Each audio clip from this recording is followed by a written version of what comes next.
Hi, welcome to the Personality Hacker Podcast. My name is Joel Mark Witt. And I'm Antonia Dodge. And today we're continuing our short kind of informal series about using personality typology in different ways. So we've talked about using personality types in business. We've talked about using personality types in relationships. And today we really want to delve into using personality typology and personality types in your personal growth and your personal development. And we've actually have a friend here with us. His name is Dan. Hi, Dan. Hello. Thanks for having me. And what we're going to do is we're going to talk to him about his personal development growth and some of the things that he's encountered through understanding personality typology and growing as a person. Right. Well, I think the thing about using personality psychology in personal development is that most of the time that people really dive into personality types, it's because the system itself is very intriguing and interesting. And it's a really helpful tool in general. It's a helpful tool in communication. It's a helpful tool in business, like we've already talked about, in relationships. When you apply it to yourself, though, I think that's when it takes on its most powerful form. And what's awesome about having Dan on today is that he's gone through sort of a massive metamorphosis. It's sort of a phoenix rising from the ashes story, which I think is really cool. So before we get started, can I ask you, what are the personality typology systems that you found particularly profound in personal development? And then just kind of give us an overview of what your development story is. So those are two things. The first thing, or what are the tools that you particularly appreciate and use in your own development? Sure. The first thing that comes to my mind is 4 or 5 years ago, roughly, I was in a very much different place personally from where I'm at now. And I actually got to be involved in the first iteration of your Intuitive Awakening program. Right. And so that was 2010? Yeah. Mm-hmm. Yeah. So I was already basically familiar with Myers-Briggs typology before that on a loose level. You know, I didn't really know it in great detail, but I understood the basics of it. So getting to be involved in that program, I gained a lot better understanding of the Genius system, as you guys call it, and how it relates to me and my particular personality type. So I took advantage of that knowledge and could see how some of those patterns that you guys talked about of behavior and how we act when we're in a good state versus in a defensive state and things like that. And kind of overlaid those onto my life, and I could see where those patterns were showing up. So that was a real helpful start. And then the one of the other things that I took advantage of was also understanding some other simple models that are a lot easier to work with than Genius system takes a little bit to really get the grasp of it. But some of the other simple models that I used were Maslow's hierarchy of needs, very helpful in seeing where I'm at kind of any given moment. Am I in a place where I'm not secure? So that needs to be met or something like that. One of the other models that I believe you were involved in developing, the HAT model of healing, ascension, and Achievement and transcendence. Oh no, I totally stole that. Oh. Yeah.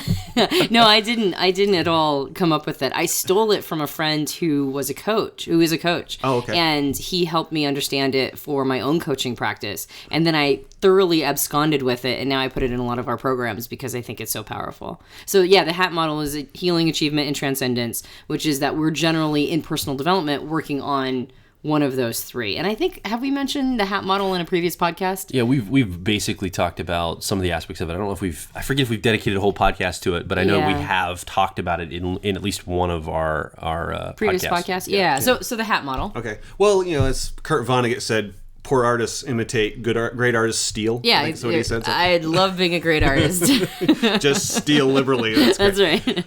So a couple other ones similar to that, where taking a large full-scale picture of myself and the personality type behind it, the functions that I'm using cognitively, and then involving in that some of those simpler models that I can kind of use on a day-to-day basis.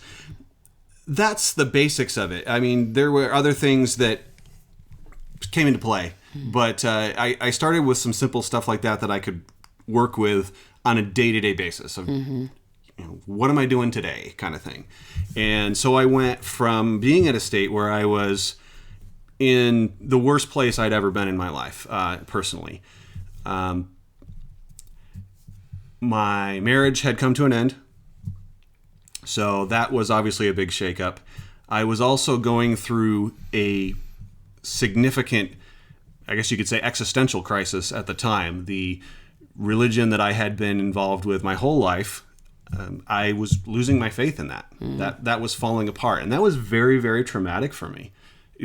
It literally liken it to my world coming to an end, because everything in my life had been built around that. My whole view of everything, the way I approached stuff, even the job I had was intrinsically connected with that belief system, and that was crumbling around me, and I kept trying to patch it together because I thought that's what I was supposed to do. But that wasn't working. It kept not working, and eventually I had to realize that wasn't working anymore. So I had to start all over in a lot of ways and really kind of rebuild my life. Some of these models that we're talking about here were really, kind of the foundation of where I started with that. I looked at things that hadn't worked in the past and made conscientious choices to change that. So maybe I can give one example to start with. Yeah, of course. My personality type is I'm an INFP. In Myers-Briggs. In Myers-Briggs. In the Genius system, that's authenticity exploration. Exactly. Right. So one of the traits that is common to introverted, intuitive feeler perceivers is we have a tendency when we're feeling defensive, or for me, when I just do not want to deal with anything that I'm facing, to go to introverted sensing, which is my tertiary function. Right. So just for people who are not, really granularly familiar with what Dan is talking about, in the CAR model, if you go to the Genius Style Assessment at personalityhacker.com and you end up taking the assessment, there's actually an entire article on the CAR model and how that works. And what Dan's talking about is for INFPs in the Myers-Briggs system, they lead with a process, or they have a driver, in the driver position of the car is a process called authenticity. And then in the co-pilot position, it's a process called exploration. And then in the 10-year-old process, which is sitting directly behind the co-pilot, that's a process called memory. And then directly behind the driver's a 3-year-old, which is for him called effectiveness. Now, if you want to go more granular in this, I totally recommend going to the website. Go check out some of those articles on how this all breaks down. But we'll just make sure that you kind of know what some of this jargon is as we go through Dan's process, because it's all really powerful. So the technical term is introverted sensing, like Dan just mentioned, but we call it the 10-year-old process of memory. So how did memory show up for you? Because as a 10-year-old process, it's going to be less sophisticated. It's going to be a place that you go to when you're not being at your best adult self. How did memory show up for you? Well, the way it often shows up for me is this feeling like I need to be with what I know, with what I'm comfortable with. And it is comfortable. The familiarity of surroundings that I'm used to, habits that are what I'm used to doing, people that I'm used to associating with, had a certain amount of comfort, even if it was having a negative effect on me, which often it was. And that's what I started to notice after going through Intuitive Awakening and kind of really seeing how these pieces would show up in my life. I started noticing, oh yeah, I'm spending way too much time in this unhealthy comfort zone. So for people who are good with memory, it's a powerful tool for them. And it's not that I have a bad memory, but that function of sticking with the known and the familiar, the things that I'm used to that are reliable, puts me in a place where I feel like my options are cut off. Because what's surrounding me is what all there is for me, because this is what I've always had. I've always had these same sort of issues, the same sort of people, same sort of work opportunities, same sort of opportunities for where I'm going to live. I'm cutting off my options because I'm only looking at the past and what I am used to seeing there. So that was the feeling there that it had of me, is it made me feel like my options were cut off, that I was kind of trapped in this paradigm that was what I'd always known. Mm-hmm. So, and if you're listening, I've had a conversation with Dan offline, off air, and he expressed to me, and I just want to make sure I'm clear on this, that you had, so how old were you when this happened? Like this kind of this transformational time in your life. You're what, in your mid to late 30s? Yeah, I was probably 37 when I hit rock bottom of my life. And when I say rock bottom, let me be just honest with you, because it may be helpful for anybody who would hear that, is not only had I lost my marriage, I was losing my faith. I had made the decision that I was going to get all my affairs in order, and then I was going to take my life. I was just done living. I felt like there was no reason to have any optimistic view of the future. There really wasn't anything for me to live for. And that decision, the scariest part about that is I made that decision with an absolute stoic state of mind. I wasn't sobbing, bawling when it happened. I was just, this is what I need to do. Absolutely. I'm done, and I'm going to check out. Okay, so you have this time period in your life. You're about your mid 30s to late 30s, 37. You said you had been exposed to some of these models years before. Like, for example, the Myers-Briggs personality typology system. You'd had some exposure to it, and even the Genius system. You'd had some inklings of it based on your interaction with the people that were involved with Personality Hacker, some of this stuff. What was it? Because I think from what you told me before, you were a little resistant to these ideas, these typology systems, and then all of a sudden there was this change where you said, "I can see this being used for personal growth." What was going through your mind when that happened? What was the switch for you to see this as a useful tool rather than something that you were like, dismissive about? The reason why I think I was dismissive about it in the past, especially when I first started learning about Myers-Briggs typology, is I was looking at the way that it was often used by people, which isn't the correct way, I would say. Oftentimes people look at your personality type and I'm an INFP, you're Antonio, you're an ENTP. Right. They look at that and they look at it as 4 letters that define who you are. So it just pigeonholes you into this slot. And I actually heard people say, "Oh, that's such an INFJ thing," or whatever. Right. And that just thoroughly infuriated me. Right. Because as an INFP, my driver is authenticity. Right. And it's extremely important to me to be myself, and that other people should be themselves and shouldn't feel pigeonholed into anything. That's kind of a driving thing for somebody of my personality type. Right. So I was very rejective of it because of that. Well, during this time period, I think that when you go through a rough time in life, you start reassessing all kinds of stuff. Sure. And good, bad, or otherwise, you're reassessing everything because nothing's working for you. And you're just and for me, I was just kind of existing day to day. I was drunk for pretty much a year and a half solid during that time period. And by that, I mean, I got drunk every single night till I passed out. And I was functional in that I got up and go to work the next day, and I would work the hangover off. By lunchtime, I would have a couple drinks at lunch, and then afternoon, by the time that's wearing off, get off of work, start drinking again, repeat the process. Did that for about a year and a half, just pretty much constantly intoxicated or hungover, one of the two. It just very much ignoring everything.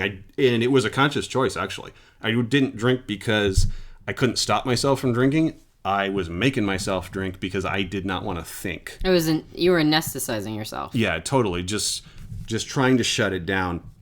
So I had a situation come up where my work required me to start doing a lot more driving than I had been. And I was working 2 hours from my home and driving back and forth a lot. Sometimes I would drive there and back in the same day. But during that time period, always at least a couple times in a week, I was driving that 120 miles from my house to where I was working for this time period. And fortunately, at my lowest, I never was the type of person who would drive intoxicated. So I had to be sober for this. And this is in an area, there wasn't even radio stations through this stretch of road. So I had nothing to do but drive and think. Yeah, well, I mean, just to give you some context, or the listeners some context, you live in Alaska. Yes. So this was driving from Anchorage to... Seward. to Seward, Yeah. which is a 2-hour drive, and there really isn't anything except for maybe every once in a while a moose and some bear. Yes, that's pretty much it. There's no radio stations you pick up out there or whatever. So I had these long drives and just all kinds of time to think. And so this shutting down of my brain that I'd been doing for a year and a half was coming to an end. And something changed in there. And I started reassessing things. And for whatever reason, the things that I had learned about typology and stuff started to come back, and I started to see them in a different light. And the thing that changed perspective-wise on that was, instead of seeing them as some way you pigeonhole people into this 4 letters that defines who they are or everything about them, I started just seeing it as a measuring tool. I've done construction for most of my life, so I'm very familiar with measuring tools. And this was just now, to me, just a measuring tool. It was a tool for mapping something that was extremely abstract, and that is our personality, our character, and the way we think. Sure. It's how do you map that? Well, you have to start with some sort of model to be able to have any map. So now, instead of just being a trap that you put people in, a box that you put people in, it became a useful model for exploring something.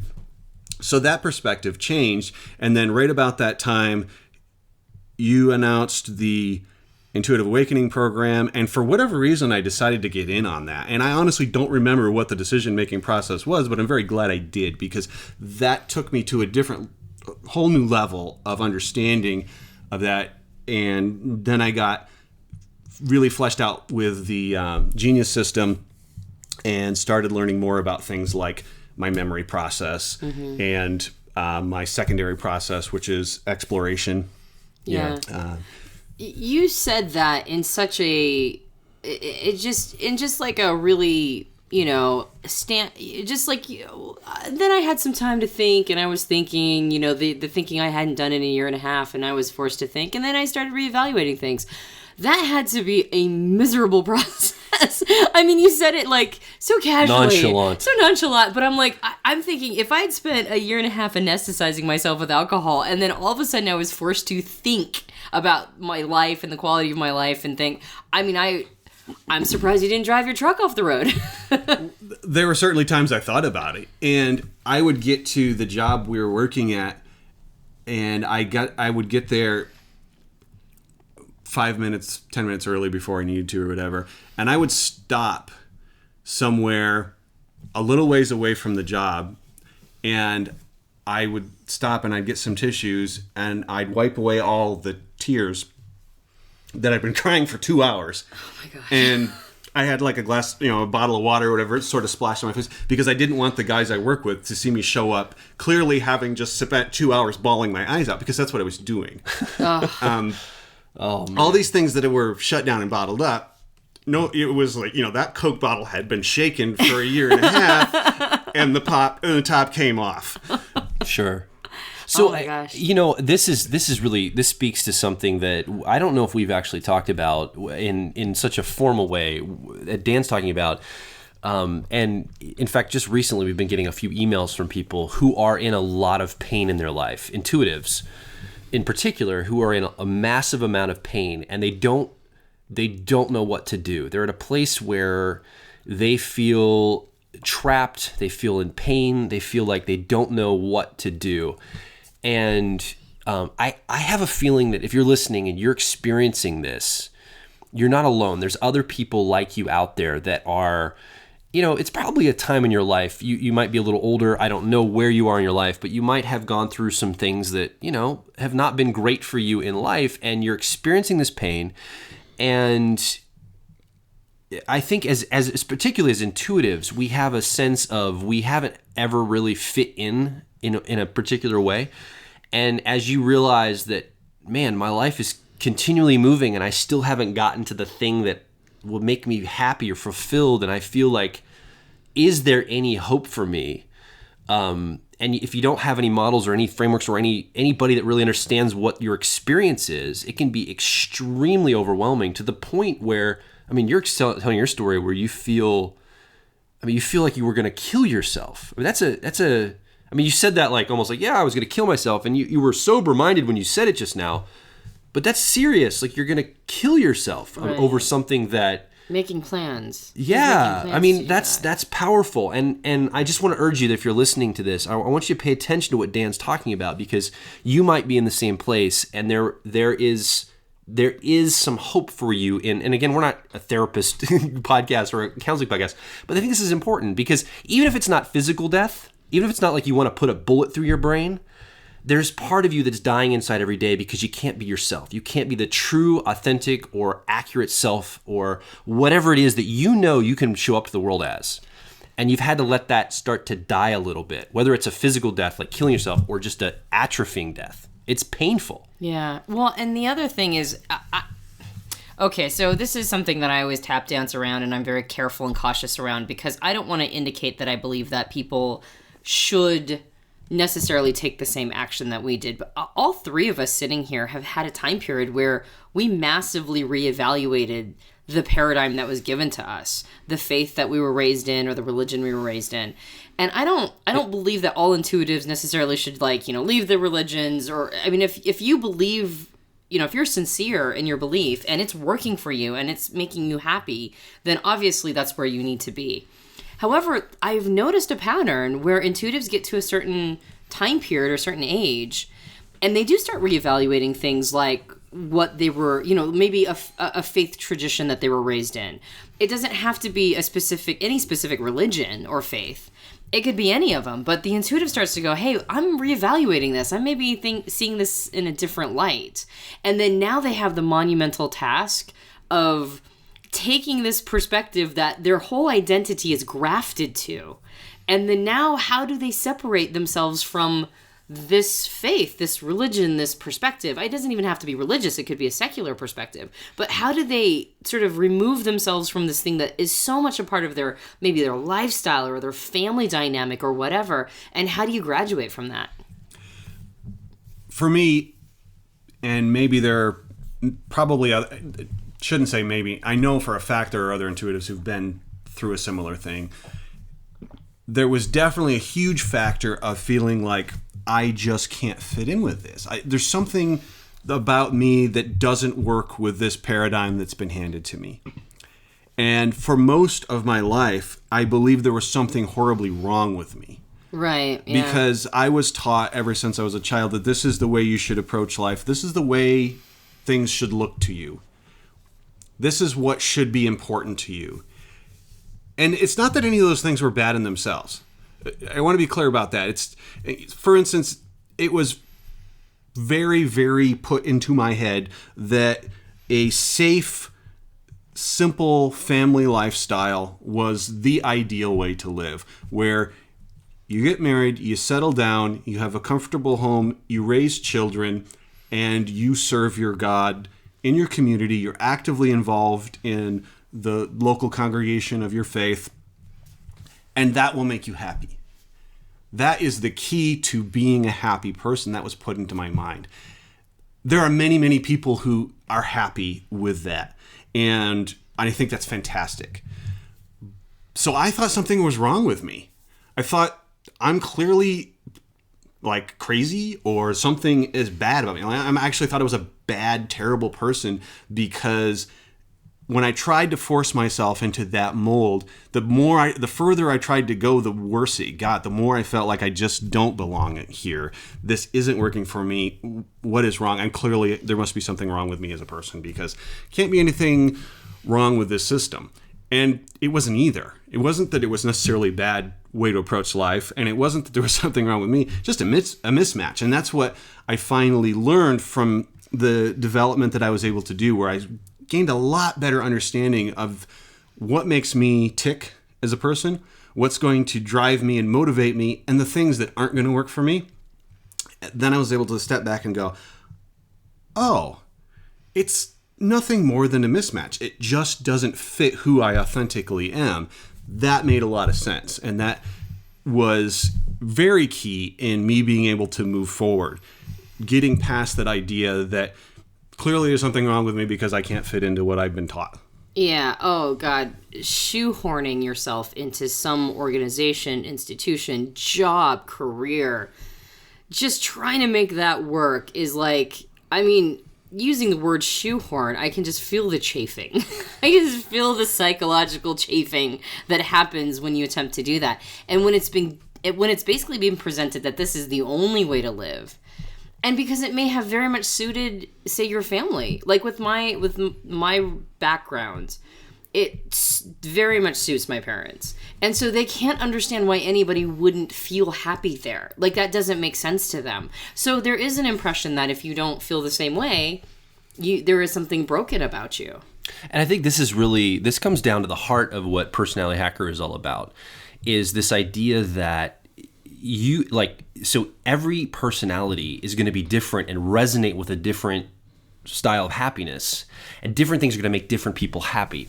And one of the things that we always talk about is this notion that if you can truly understand yourself and understand what will genuinely make you happy, and you understand that you can give yourself permission to be yourself, it allows you to give other people permission to be themselves. And it's okay for them to be happy in that context that maybe they're telling you is going to make you happy too. That's great. It makes you happy. Be there. Do that. And it gives you permission to say, that works for you, but it doesn't work for me. And it's a great permission thing for you to open up your frame and say, what is it that will actually give me happiness in my life? And I think this is really, again, the heart and soul of where Personality Hacker is coming from, by using personality typology for personal growth. We talk a lot about business and relationships, like we mentioned at the very beginning of the podcast.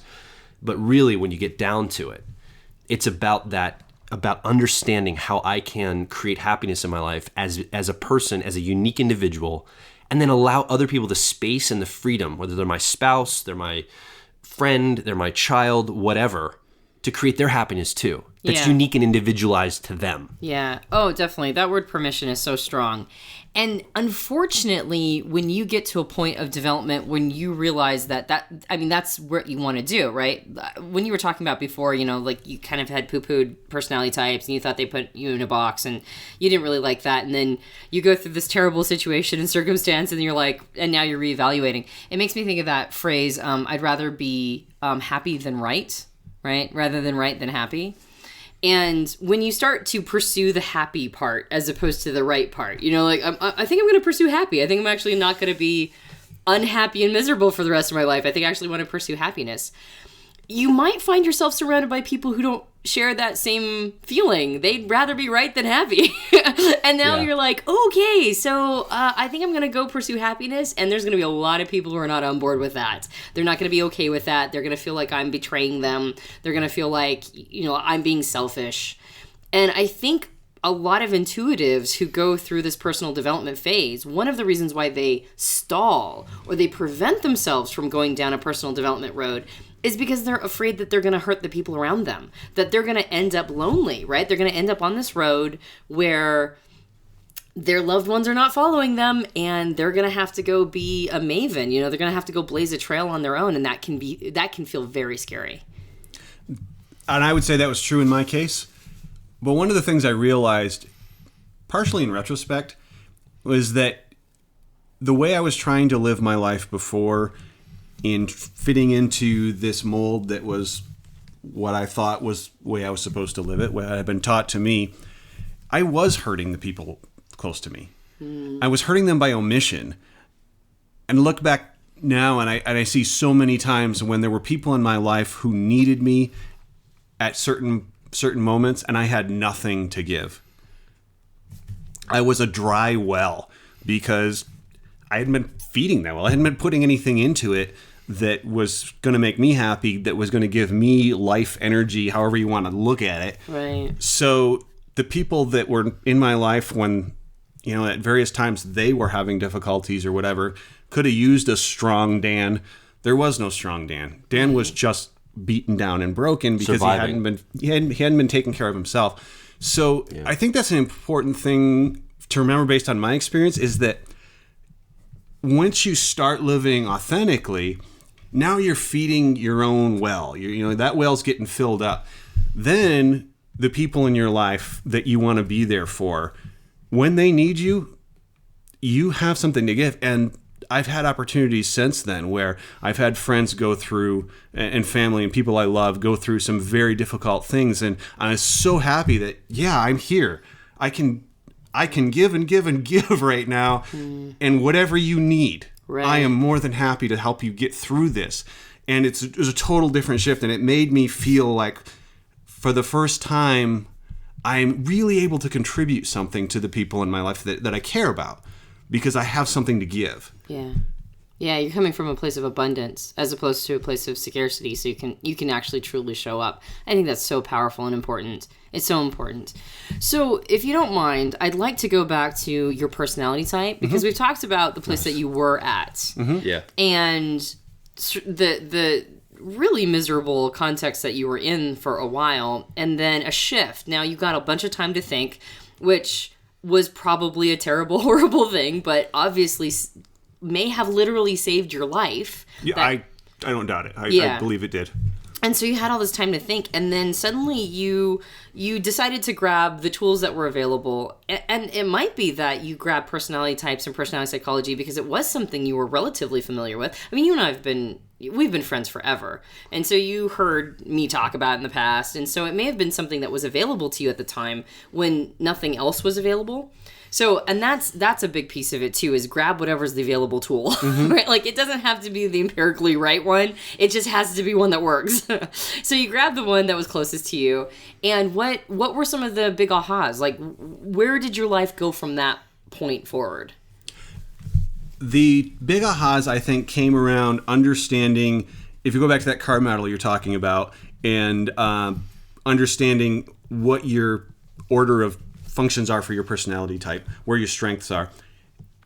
Learning that I'd spend too much time in my 10-year-old function, or tertiary function, you could call it, and where I needed to be focusing was in my co-pilot, what would be my secondary function, which for me is exploration, also known as extroverted intuition. And that's as an INFP. That's my area of growth, and you guys really talked about that quite a bit in Intuitive Awakening. And I was like, okay, so I'm feeling trapped, and I'm feeling like my options are cut off because I'm putting myself in a situation where I'm only exposed to things the way they've always been. It's this sense of the familiar and stuff, so it puts my mind in a state of what is in the past. Well, what is in the past is not going to help me in the future too much, because my brain doesn't work that way. I mean, I can learn some things from the past, sure.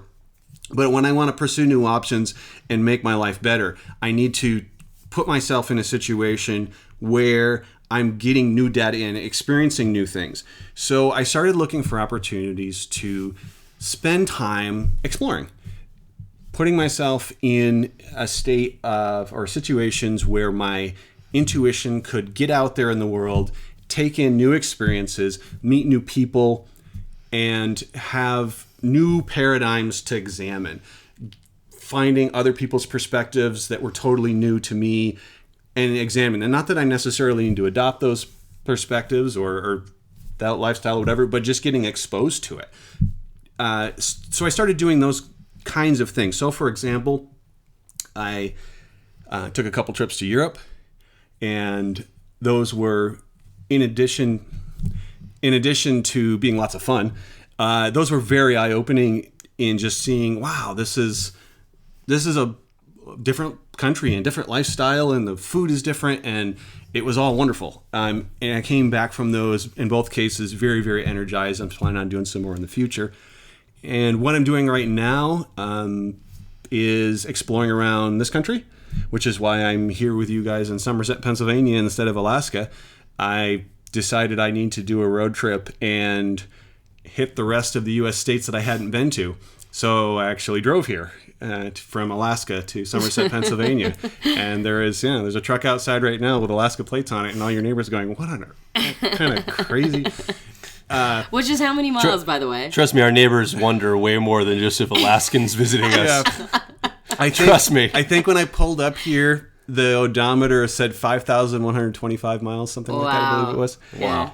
So I've done that, Alcan. I did the opposite direction. I went from Washington or Oregon, where I started out. I went from Oregon to Anchorage in the winter, which was a crazy drive. And you just came in this. I was basically in the fall. So yeah, what an insane. So I drove drive. down there. I was also helping some friends move down to Washington at the same time. So I swung down through there and then drove across the country. I have a work situation right now that allows me to do that. I work a rotational schedule, which gives me, I work 4 weeks in a row, and then I have 2 weeks off. So I work 4 solid weeks, 2 weeks off. So during those 2 weeks off, I've decided for right now, what I need to do is explore. I need to get out there and give my extrovert intuition lots of yummy exploration to chew on. And so I'm going to be here in the next, actually tomorrow I'm headed up to New England, which I have never been to New England before. So it's going to be really awesome to see that in the fall and explore around there for a little bit. And I'll make my way back down this way. Here in 6 weeks or so, I'll be traveling south from this area. I imagine all the single ladies listening are like, dude, this guy lives an adventurous life. I'll go with him on these 2 week excursions. He actually is quite a catch, so Well, shoot us an email if you're interested. do these podcasts pick up blushing? I'm sure they do. One thing I want to just really quick. Go ahead, yeah. You have a very assertive expression, and I know that you spend a lot of time in public speaking, so you're good at faking it, but I just want to verify your introverted nature. If it was up to you, how much time would you be spending alone at home? All the time. Yeah, I have learned that if I'm going to be healthy, I need to make myself be out there and be with people. When I first started getting focused on personal development, one of the things that helped in a weird sort of way is that I was working crazy amount of hours. At the time, I was working like 90, 95 hours a week. And this was when I was working from home largely there in Anchorage, Alaska. So, after you've worked 14 hours and you're single, you're not going to cook. Right. So I went to this local restaurant that's a few miles from my house because I just didn't want to cook. So I went and I sat at the bar and I had my notebook with me, and I'm working on work while I'm eating and having a beer and making notes on jobs that I'm working on because I was in construction, doing materials lists and things like that. Did not go there to talk to anybody. But after I did that for a couple of times, sitting there at the bar at the very end corner by myself, hopefully no one sees me. I just leave me alone while I eat and drink my beer and work on lists of lumber. One of the bartenders says, "Hey, are you writing a book or something?" He had seen me in there a few times. No, I'm just working on work stuff. I'm a carpenter and doing materials lists. And he's like, "Oh, okay." Well, then he started chatting with me, and then I started getting to know some of the other people there, and I kind of was a regular and got to know people who work there and people who were also regulars there, which was totally new to me, to just go out and meet random new people.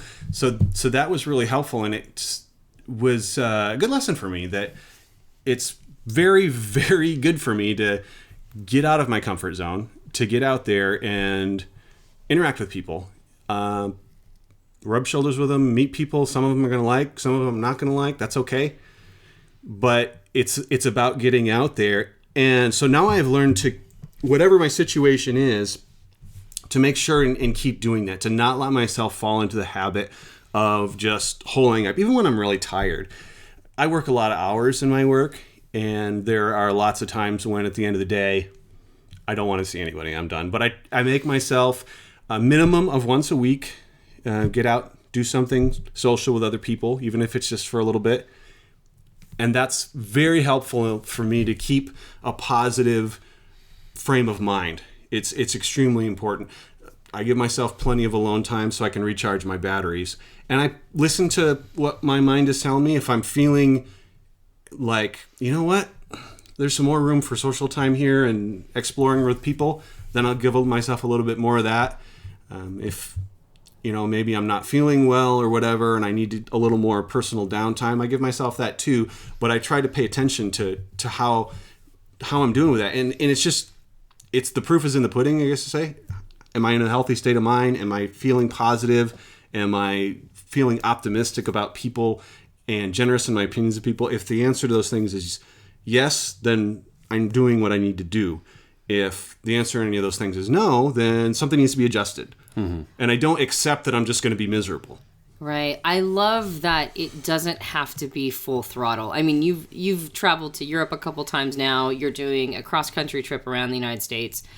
And yet when you were doing when you were doing your earliest embryonic personal development work, what you allowed yourself to do is go talk to people where you were a regular at a restaurant, and that was sort of your entrance. Those were your baby steps. Mm-hmm. So I love that it started out small, right? And you weren't traveling to Europe at that time that I remember. So you started out small by opening your frame enough to talk to people, casually and start to build relationships unlike what you would have done before. And now when was that? Was that around 2010? Is that around the time we were talking about? Yeah, this was all going on around that time. Okay, so now 4 years later, now you're totally like you said, you've traveled to Europe a couple times. You're getting out there. You're doing, big trips. You're chatting up people on the road. Like, you started small, but now you're at a place of big, massive improvement. And so, and I'm assuming that has substantially improved and increased your happiness and quality of life. So I love that you started with small baby steps and then it bloomed and blossomed into something bigger. And I want to just mention, as you're listening, Dan's talking about his personal journey. Remember, this is unique to his personality type. So your journey may not look exactly like his. For example, he is an authenticity exploration person in the Genius System. So his growth state is going to be exercising his exploration. Whereas if you look at my personality, I'm an exploration authenticity person. So I'm just kind of the flip of you. My primary driver is exploration, which is your growth phase. And my growth phase is actually what your primary is, which is authenticity. So for me, it's not so much about getting out of my comfort zone and going exploring. It's more about actually going into my inner world. It's about working on looking at my core values and the alignment of what I think is authentic for me as a person. Spending time journaling or spending time really reflecting on what means something to me and how people affect me emotionally and how I can replicate emotions. So as you're listening, just remember that Dan's journey is very unique to him. And if you are an authenticity exploration, yours is probably going to look very similar. Right. But understand that it's not about, if just whatever he's talking about specifically for him, it's whatever's unique to you as your personality. Yeah, I'm so glad you brought that up because it could start to sound like we're saying, hey, Dan's path is the path.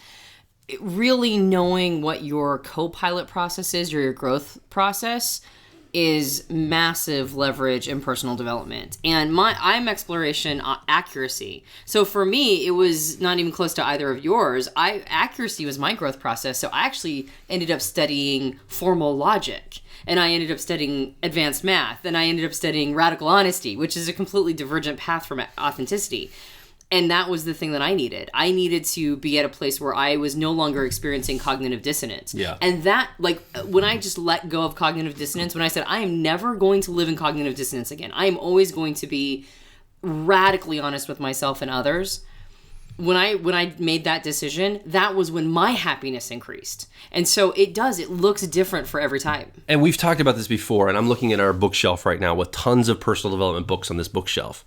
And each is written by a specific type of person, usually for someone very similar to them. So you pick up a personal development book and it's going to tell you to do this, this, and this, and it'll change your life. And oftentimes it may or may not be type-specific advice for you. And that's really, like we talked about, it's a heart and soul of Personality Hacker, is finding the personal development path that's unique to your personality. Because if you read something that doesn't resonate with your personality and you start following that, it could be the exact opposite advice that you need to grow as a person. That's happened to both of us. It's happened to me millions of times. We've both taken personal development advice that was for a different personality type and then ended up on the other side being like, well, I just completely effed everything up. And it's because it was not the right type. Yeah, that's absolutely something that I had to learn as well, because I before I started really developing, I'd read some self-help type stuff, and there was some of it that was pretty good, but there was a bunch of it that I'm just like, that's not gonna work for me. There's no way. So yeah, but then the other thing that I wanted to add that has been really important to me that I've noticed is making time for people that are going to encourage my growth. So, and that doesn't have to be somebody who's necessarily into personal development in specific terms. But if I can be around other intuitives who get it, who are like, yeah, absolutely, go do a lot of traveling right now while you're single. That makes sense to them. They're going to encourage that kind of thing. And well, right now I'm hanging out with two people who are primarily exploration people, so that's great because that's what I need to work on. So you guys are like, go, yeah, explore, rah rah. Well, so that's a big help too. Is just associating with people, whether you can do it directly or if you just if it's email or text or whatever, some friends and loved ones that are going to encourage you to do the kind of things that you need to do, which for me is to explore more. Man, that helps a lot. It's really made a huge difference. Yeah, you're a really good friend of my brother's. And we were talking about it earlier. My brother is not into personal development at all. He sees everything that I do as like complete and total woo-woo bullshit, basically. And yet, he's a great person for us to hang out with. I really enjoy spending time with him, and you really enjoy spending time with him. I mean, he's an intuitive, he's interesting, he loves all things geeky, and it's nice to hang out with people like that. So they don't have to be specifically personal development gurus or people super down that path. They can just be people who are increasing your happiness. Yeah, and they're going to support you in what you need to do. And that doesn't even necessarily have to be an intuitive if you're intuitives. I have friends who are sensors who don't necessarily fully get the way an intuitive approaches life, but they're developed people, they're open-minded, and they realize that that's what I need, and they're super supportive of it. Right. I'm like, yeah, Dan, go travel, go meet new people and try new things. We have no idea why you'd want to do that, but it clearly makes you happy, so we're all for it. So yeah that's really important, is to find people to support you in that way. And it may take a while if you're coming from a background. The people that I had been associating with most of my life, quite honestly, most of those people I'm not really associating with too much anymore, because they had kind of a real problem with the changes I was making, and there wasn't much I could do about it. I couldn't convince them that this was for my own good. So what can I do other than try to be the best version of Dan that I can be going forward, and hope that down the road that those relationships can get back to being healthy and happy. But in the meantime, it's not going to do anybody any good for me to stay being miserable. So that's definitely, I knew, was the wrong choice. So we love to bring in maps, models, and tools into the podcast because we really believe it's going to help the listener, the person who's listening right now, to develop in their life. And you shared a model, like an exercise with us that we were like, we've got to have you share this on air because we really saw the power in this. And I don't know how much you want me to say. Maybe I'll just kind of back off. But it's a great exercise, a great technique that you used to really shift perspective. And I wondered if you would be willing to share that with our listener. Yeah, absolutely. So somebody made a Facebook post on my wall, or not on my wall, but it showed up in my feed.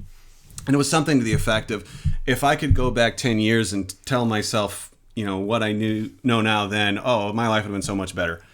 Well, for some reason, when I read that, I thought, okay, I wonder 10 years from now what I'm going to be thinking I wish I knew now. So I started thinking about that. Like, what would the Dan 10 years down the road, or 5 years, and I've played around with that idea a little bit, kind of varying the time on that. What's the Dan in the future, 5 years from now, 10 years from now, whatever? What would he want to tell this Dan right now that he really would wish I'd know? So I'm like, well, that's a tough question because I haven't figured it out yet. I'm 10 years from figuring that out. But I think it's a good exercise because it helps you kind of cut through all the mental bullshit that you're telling yourself. Because I kind of get this intuitive feeling that a lot of the things I need to do to grow, I already know. I already know them, and maybe what I need is just a little more honesty, stripping away some of the things that, the filters that are blocking that out or whatever. So I ask myself, okay, where am I gonna head? And one of the things I do to try to get an idea of what that might feel like is I look at in the past and I say, okay, if I go back 5 years ago, what would I want to tell Dan then? If I go back 10 years ago, what would I want to tell Dan then? And I think about how Dan then would have received it. Yeah. And, when I go back 10 years and tell the Dan then something that I wish, that Dan then would have just buckled, would have been just had the bristles on the back of my neck, and I would have rejected it because I wasn't ready for it yet. So there's a clue there. When you get to something, you start thinking about that sort of exercise. Okay, what am I going to wish I knew now? Or maybe it's a direction to head. Mm-hmm. If it makes you uncomfortable, explore that a little bit more. Because there's probably a very good reason it's making you feel uncomfortable, because in the back of your mind you realize that's the direction I might really end up going, but I don't feel like I'm ready there yet. It can help you see where you might start growing. Sure. And I think it can help accelerate that a little bit. So for example, I just recently did that with my career and did some reevaluating there on the path that I wanted to approach and what was going to be good for me. And it changed my direction a little bit because I had this plan, not totally 100% fleshed out, but more or less, I think I'm going to kind of work with this for a while and stuff. And that's going to get me where I want. And so I just took some time for me when I do that kind of internal work. I do it when I'm working out. I try to work out most every day, just at least a little bit. And so I'm doing my workout and thinking about these kinds of things. And future Dan said, no, that's what you're doing is you're going back to security, to something that's more memory type, and that's going to make you feel trapped and miserable. That direction you're planning is not going to work. You need to alter it. And my first reaction to that was to kind of bristle a little bit, because I got this plan and I know it's safe and it's going to be able to provide a nice fat income for me for the foreseeable future. As long as I want to ride that train, I don't have to worry about it. Well, future Dan said, yeah, it's going to make you miserable. So I had to okay, future Dan, I'm going to trust that maybe you might know what you're talking about. This is tough. I'll see what I can figure out. And not that I've totally 100% refigured out the plan there, but it started me thinking of where the direction I want to go. And you could do that with a lot of different things. You could do that with a relationship if it's not being satisfying to you. Anything in your life that is not leading to you being the best you can be and the happiest you can be. Project yourself forward a few years and ask yourself, looking backwards, what do I want to tell myself right now? Yeah. Do you have any strategies that you've employed, and I don't know if you have yet, that you've gotten through that bristling, that initial bristling? Is it just something that you kind of have to keep practicing at, and over time it gets better, or do you have any specific techniques you've developed that have helped you combat that resistance that you feel initially? This is something I'm still working on, but one of the things I do is I then go ahead and look back in the past. Okay, so what's something similar that I've been through in the past? Okay. And seeing how I got through that, it took a long time. Maybe there was a lot of pain, but kind of seeing how I got through that, even if it's a completely different area and the methods wouldn't work, just knowing it's okay. You'll get through it. It's okay to accept this change, or to change directions here, or to let go of that piece of security that is making you feel really safe about something, because you've got lots more options. Looking back at what I've accomplished in the past, the growth I've been through, I think is particularly helpful for me. Yeah.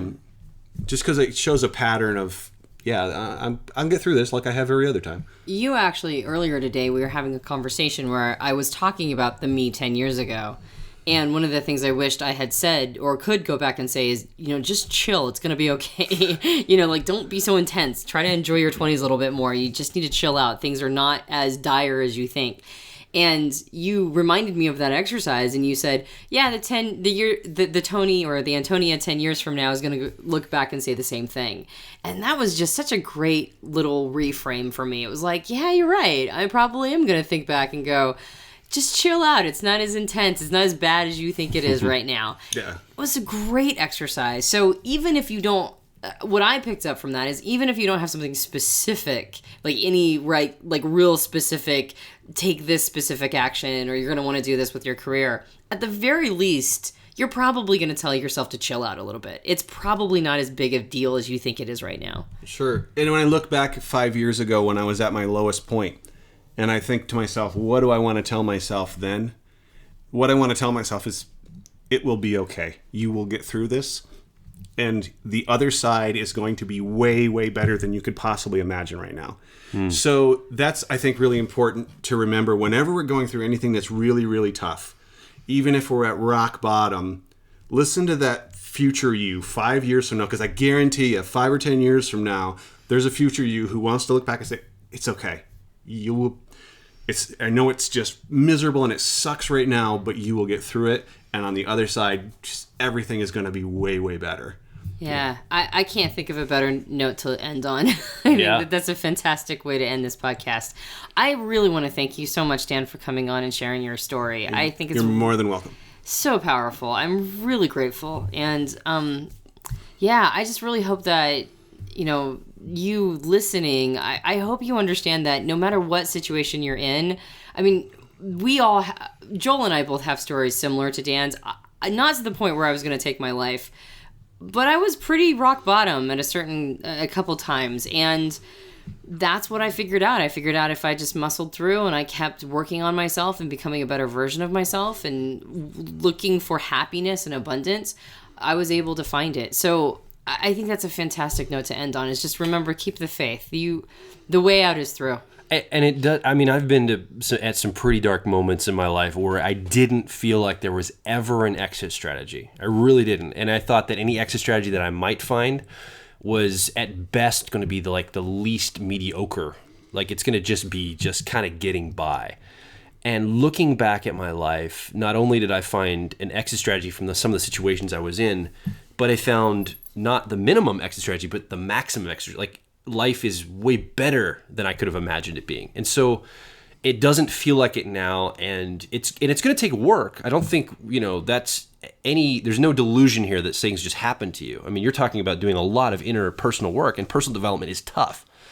But there is that, if you are focused on growing yourself as a person, I believe personally that it will always pan out. So if you've got a story that you want to share about basically using typology or any model or system that is near and dear to your heart for personal development, and maybe you're going through a tough time right now, maybe you're trying to figure out models and tools to help you out, or maybe you've actually been that phoenix rising from the ashes, leave a note, leave a comment underneath this podcast on the Personality Hacker website. You can also check us out on Facebook at Facebook.com/personality hacker, or on Twitter at Twitter/ is it / am I right? Yeah. Okay. /personality hack. Twitter.com/personality hack. That's right. Yeah. Dan, thanks for being on with us, man. It's really good to have you here. Thanks for having me. And I'd love to have you on a future podcast if you're up for it at some point. Sure. It'd be really cool. So my name is Joel Mark Witt. And I'm Antonia Dodge. And you've been listening to the Personality Hacker podcast. We'll talk to you on the next episode.